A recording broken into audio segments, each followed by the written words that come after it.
In this tutorial, we're going to continue on with our PathCam path controller setup. And in the previous tutorial, we had set up 4 waypoints: a start, 2 middles, and an end. Right now, they look directly at each other. So as your camera travels on this path, they look directly at the waypoints. But we don't want that. We want to look at another object. So I'm going to come down to our Look at Object prefab, and we'll add that in. And you can see that it's yellow. And I'm going to come to our waypoint 2, and we're going to turn on this Use Look At Object. I'm going to rename this. Okay. Come back to waypoint 2, and we will set the Look At object. Now what's going to happen here is that the camera is going to go from the start position to waypoint 2, and while it's looking at this look at object right here.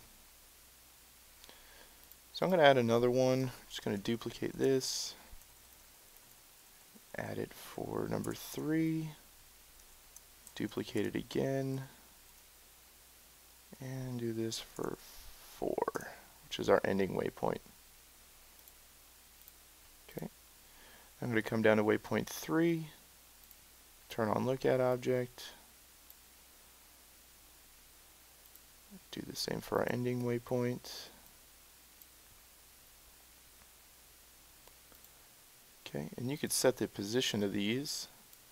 Since we want to look at this pillar here in the middle of the ocean, I'm going to set up the Look At objects to be just right around it. Okay, let's go to our game view and see that in motion. You can also see there's a line in the scene view that I drew from the camera to the Look At object, so you know what you're looking at. Okay, that looks pretty good. Now we don't have to use the actual Look At object prefab when you're using the path controller. We can use anything. So if we want this big pillar instead, we can set that up. So we're going to use this pillar right here, the second one up. So I'm going to come back to waypoint 2, set it as the pillar. Waypoint 3, same thing. And the ending waypoint, same thing. Let's start that.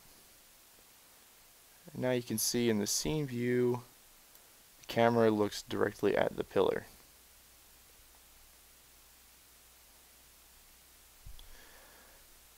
Now we can also make these transitions a little bit better. We come back to waypoint 2. Maybe to make the transitions a little bit faster, we'll make it like 1.5.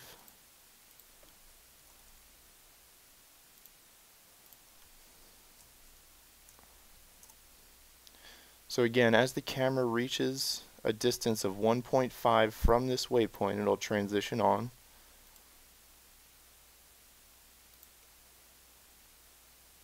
So it hits 1.5 right there and transitions on. And you can mess with this, try to get a really smooth transition as you're rotating around something or moving along a different path or zigzagging in and out of different areas in your level. Pretty much everything you can set up there.